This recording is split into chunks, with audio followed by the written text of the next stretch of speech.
Hello అండి అందరికీ. సీత కష్టాలు సీతవి, పీత కష్టాలు పీతవి అంటారు కదా! మరి వర్కింగ్ అమ్మ కష్టాలు ఎర్లీ మార్నింగ్ లేచానండి బాబు. టీ తాగకముందే పిల్లల పనులు చూసి తర్వాత ఎక్కడివక్కడే వదిలేసి నా వర్క్‌కి నేను స్టార్ట్ అయ్యాననమాట.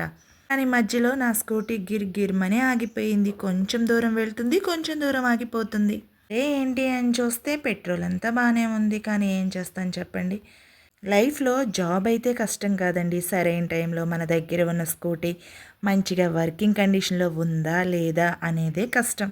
కానీ వెళ్ళే దారంతా కూడా చాలా పీస్‌ఫుల్‌గా ఉంటుందనమాట. ఇంకా నేను ఆగిపోయిన దగ్గర మంచిగా ఆ నేచర్‌నైతే వీడియో తీస్తూ, ఎంజాయ్ చేస్తూ ఆగుతూ వచ్చాననమాట.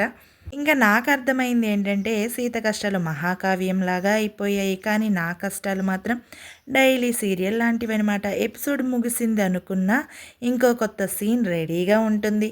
ఇంక చేసేదేం లేక అమ్మ వాళ్ళ ఇంటికొచ్చి అమ్మనైతే మంచిగా గోంగూర పచ్చడి చేయమని చెప్పాను.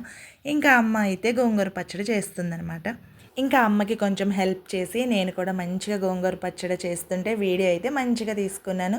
యాక్చువల్లీ గోంగూర పచ్చడి మిక్సీలో చేస్తే ఇంకా జార్ జార్ అయిపోతుంది. గోరింటాకులాగా అస్సలు టేస్టే బాగోదు. రోట్లో చేసుకుంటేనే బాగుంటుంది. మ్యాక్సిమం అవైలబిలిటీ ఉంది కాబట్టి మేము పల్లెటూరులో ఉంటాం కాబట్టి మేము రోట్ పచ్చడే ప్రిఫర్ చేస్తాం ఎక్కువ.